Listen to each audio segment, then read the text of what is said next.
Hello everybody and welcome back to Mossy Bottom on this exceptionally windy June day. I do hope you can hear me over the gusts blowing in. Apologies if there's a bit of interference, but I really had to get this video out. It's an extra special one which I hadn't planned. Oh, and the hat, by the way, is just to deal with the wind. It's not because I've inflicted some terrible haircut on myself, not yet at least. But yeah, this is an extra special video because a couple of days ago I received this little note in the stall at the end of my lane where I sell my fruit and veggies. And with it was an empty ice cream box. And I'm going to read this note to you now. It says, "Hi, my name is Mia. I'll be turning 10 on Friday. Could I order this box full of strawberries for Friday morning? We will need them by 2 p.m. We bought your strawberries last Saturday and we paid €7 for 2 bags because we only had a €5 note and 2 in cash. But it was super yum and definitely worth €1 more. We are very into organic and would love to hear from you." And then on the next page we have a lovely drawing of a strawberry plant with some nice red ripe strawberries on, and suitably a tub of whipped cream by the side of it, and something we don't see very often in Ireland, certainly not today, the sun, wearing what looks like sunglasses. Seems very unlikely to me. And finally, on the back of the note, it says, "We are growing organic strawberries ourselves, but they keep getting eaten by slugs, and there aren't that many."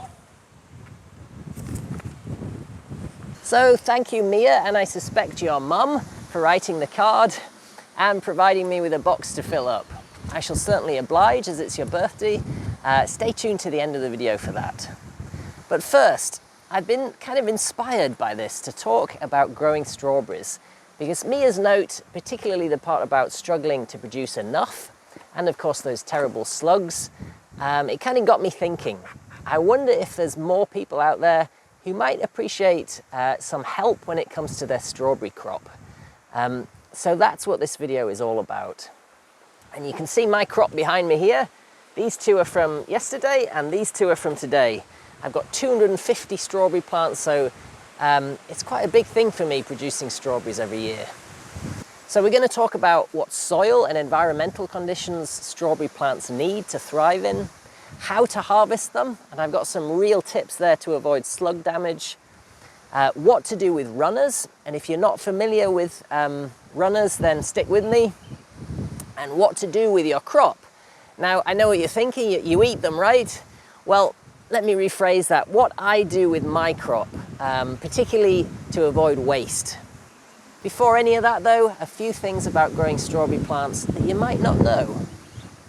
Firstly, if you live in a temperate climate like I do here in Ireland, then strawberries are one of the few large juicy fruits which will crop really abundantly here. All those other wonderfully juicy fruits like peaches and plums and pears and oranges, the whole citrus family, they just don't cope well with temperate climates. You're unlikely to get a bumper crop if you get any crop at all. Berry bushes in general do really well here in Ireland. Black currants, red currants, gooseberries, raspberries, blueberries even, if you've got acidic soil. But the fruits generally on berries are tiny, which makes strawberries, in my opinion, the king of all berries and the king of all fruits to grow in temperate climates. And contrary to popular belief here in Ireland, you don't need a polytunnel or a greenhouse to grow them in. Just look behind me here. I produce boxes and boxes of strawberries every single year, and not a single plant is grown under cover. One thing to bear in mind though is that homegrown strawberries do tend to be a little bit smaller than those monsters you see in supermarkets these days, which frankly well, they look like they've been genetically modified. I'm sure they probably haven't, but I don't remember strawberries looking like that when I was a kid, pilfering them from fields. I suppose the commercial plants are just grown in optimal conditions, but I promise you homegrown strawberries, though maybe a little bit smaller on average, taste far better because they're so much fresher, and of course they're organic, which does influence the flavour. So another reason that it makes great sense to grow strawberries yourself is that they tend to be quite pricey in the shops. And I think that's mostly because they're picked by people rather than machines, like most crops are, which of course adds massively to labor costs. And then there's the fact that they have a relatively short shelf life. But you know, if you grow them yourself, you can produce masses every summer for no cost at all. Finally, strawberries are perennials, meaning the plant doesn't die in the winter. It loses most of its leaves, then it regrows in the spring from the root ball. But you'll usually get a much bigger strawberry crop in years 2 and 3 than in that first year. So when you're setting up strawberry beds in your garden, you've got to be patient. I know that's hard when it comes to strawberries, but it will be worth it in those later years, I promise you. So what do you do to grow strawberries? Well, I sell my plants every May on the stall at the end of the lane for any locals who might happen to want to buy them from me. I'm afraid they're all sold out now, but next year I'll have some there. Most of you out there, though, in the big wide world are going to have to get them either from a friend who grows them or from your local garden centre. The next part is obvious. You plant them somewhere, preferably, though, in a rich, fertile soil. Something like a raised bed would be great with organic matter or manure dug into it. And you don't want other plants around them either. They don't cope well if they're crowded out. And here's some other tips for getting bigger crops. This is predominantly a south-facing slope, and south-facing slopes get much more sun in the northern hemisphere. So anything planted on a south-facing slope is going to do better. And I'm sure you've all heard that before. It's common knowledge. But in terms of fruiting plants, it makes a massive difference to the size of the crop. Also, you'll notice there's a stone wall behind the strawberries, and I've also added stone pathways, I don't know if you can see that there, between the rows. And these are large, deep stones as well. And stone in general, it absorbs heat during the day when the sun's out, even when the sun isn't out. And it releases that heat back into the air at night around the plants.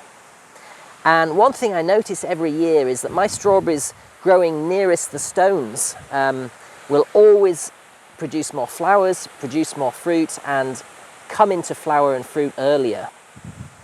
It does make a big difference. So try and think about incorporating some stone or some sort of thermal mass like water tanks into the area that you want to grow your strawberries in, because you will get a bigger crop if you do.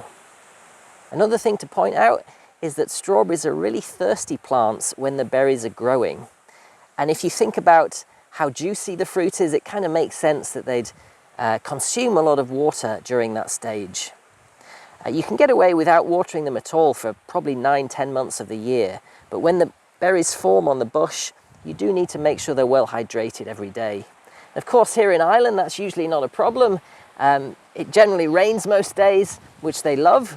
But if you happen to live in a dry climate, then you're probably going to have to water them daily, either with an irrigation system or just a watering can if you've got a couple. But you will get bigger, juicier fruit if you take the extra effort to do that. There is a little trick, though, when it comes to helping with water retention when you're creating the strawberry beds. And that's to create hugel mounds. And hugel mounds are a permaculture concept which basically involves digging a big trench and filling it with rotting, decaying branches. And that's exactly how I made all of my strawberry beds here. You'll see at the end of some of the rows there are a few branches sticking out, but most of them are well buried under the soil. And that does two things. Firstly, it enriches the soil year on year as it breaks down, which is great for the strawberries as they really need fertile soil to yield well. But secondly, and crucially, it helps retain the moisture in the soil. Hugel mounds need watering a lot less than conventional raised beds. And of course, organic matter in general is a great way to keep moisture in the soil. But make sure you dig it in well. More on that later. So how do you harvest strawberries? Again, it sounds obvious, doesn't it? I spent every summer as a kid picking strawberries from my local pick-your-own field, usually in the evenings when the farmer wasn't looking. And the thing which I remember looking for first and foremost was the reddest biggest, juiciest berries on the bush. But actually, what I do now is I harvest them as soon as they start to show the slightest hint of redness. I then put them in a cardboard box, like the ones behind me, preferably only one layer deep, so not covering each other, as that encourages mold to grow. And then I leave them in a dark, cool place. They don't need to be in the sun to ripen. And once that reddening starts, it won't stop, believe me. The massive advantage of harvesting at that stage is that you beat the slugs to the fruit. In the first year, I waited until they were red because that's what I'd always done growing up, and half of my crop by that stage had been nobbled, as we say back home, by slugs and even by birds. And that's the single best tip I can give you for growing strawberries at home. You'll double your harvest by picking early and then ripening indoors. So another tip when it comes to slugs is don't leave grass cuttings or anything that slugs can sleep under during the day near your strawberry plants. When I cut the grass and the weeds around the rows, I immediately clear it away because freshly cut grass or mulch of any sort is an absolute magnet to slugs. Finally, there are loads of organic slug traps out there, techniques you can use with beer and all sorts of things. And you can actually buy organic slug pellets too. And I keep some for emergencies, but please don't use the non-organic ones because they'll potentially harm birds and other wildlife that might come in and eat them or eat the dead slugs that have been killed by them. So what about runners? Well, runners are shoots like this. You can see quite a few in this area, which the strawberry plants put out every summer to produce new plants. It's called vegetative reproduction in horticulture. And it's basically the plant's way of colonizing new ground very efficiently by creating clones of itself, which I suppose avoids the need for conventional sexual reproduction with flowers and seeds and all that. So it's just a quick way of the plant spreading into new ground. I have about 250 strawberry plants here, but I started with just 18, which I bought. The rest were all taken from runners, which grew in those first couple of years. And strawberries are kind of like the plant version of rabbits. If you look after them well, then they will multiply exponentially quickly, and before you know it, you'll have an entire empire of strawberries like I do. So what I do is I cut the runners off, which appear at the same time that the plant's fruiting. So this time of year, May, June, July, simply to conserve the plant's energy for producing as much fruit as it possibly can. But what they do is they send out kind of multiple waves of runners, some of which will be at the beginning of the summer and some of which will be later on in August and even in September, long after the plant has stopped fruiting. And once that happens, wait for it to produce a little leaf like this and a little root. Then take a plant pot filled with multi-purpose compost and gently push down the roots of the runner into the pot. And then use a fence post nail. They're fantastic for this and really cheap to buy in bulk, to pin down the roots and help the plant get established. And you can snip the umbilical cord once the new plant is kind of well rooted and growing new leaves, usually after about a month. Finally, what do I do with my crop and how do I avoid wastage? Well, about 30% of the strawberries which I grow here, I eat fresh, like this one. And when you've got 250 strawberry plants, that's actually a lot of strawberries, believe me. I usually get through about a bowl a day during the growing season, so for a couple of months. And about 30% go on my stall to make a little extra cash for animal feed and things like that. The bad ones, probably about 10%, which have been nobbled by slugs or birds or damaged in some other way, they go to my animals. And every animal that I have here loves strawberries, be it the chickens,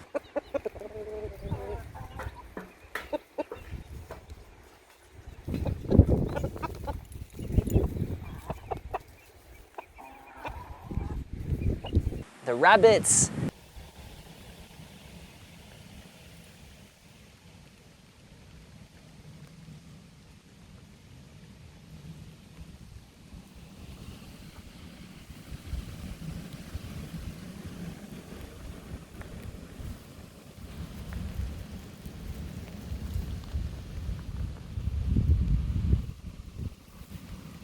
pigs. Yum, yum, yum, yum, yum, yum. Yum.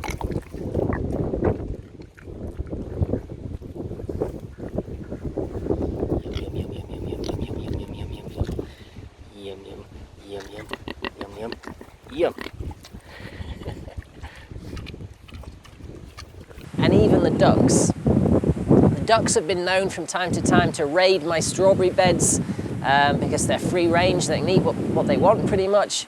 So I had to kind of fence them in. But yeah, every animal here loves strawberries, so there's no waste at all.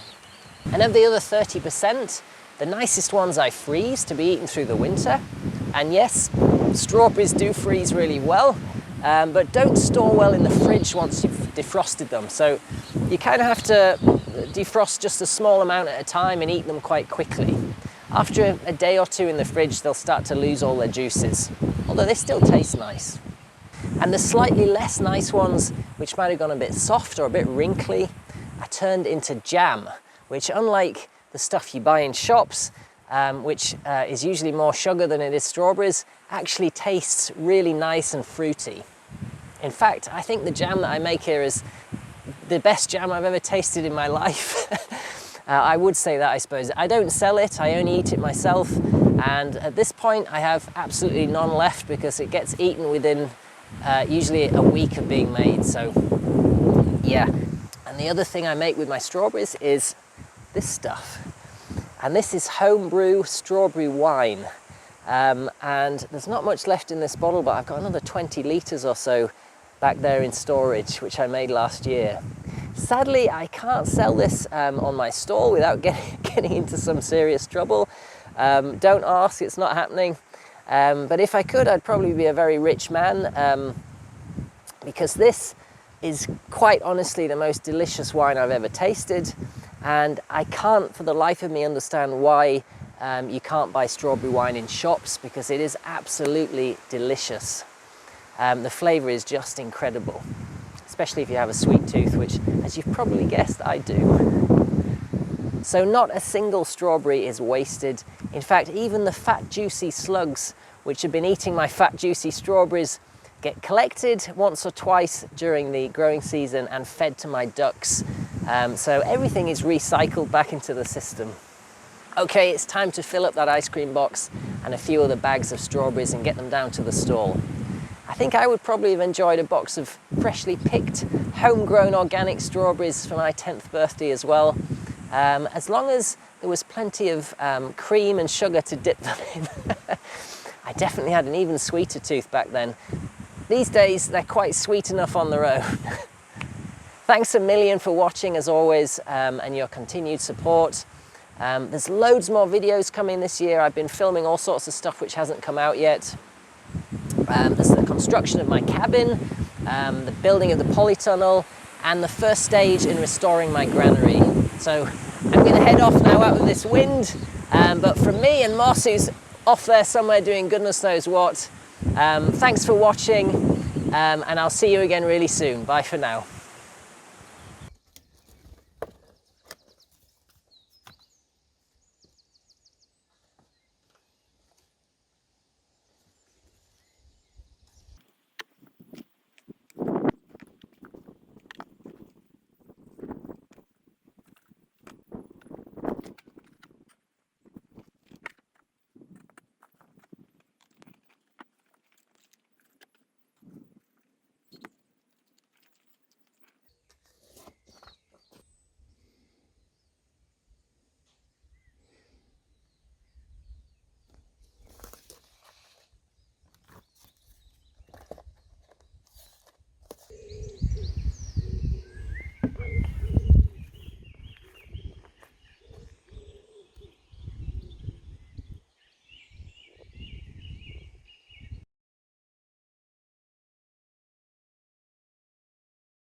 Strawberries are one of the few large, juicy fruits, apart from you, Oh, God, that's damage she's doing to that mic. Oh, stop kissing me. I'm trying to make a video. Ooh, look at that big tasty strawberry. Oh. Another tip when it comes to slugs is don't leave grass cuttings, excuse you, Moss, is don't leave grass cuttings or anything that slugs can sleep. Thank you for that.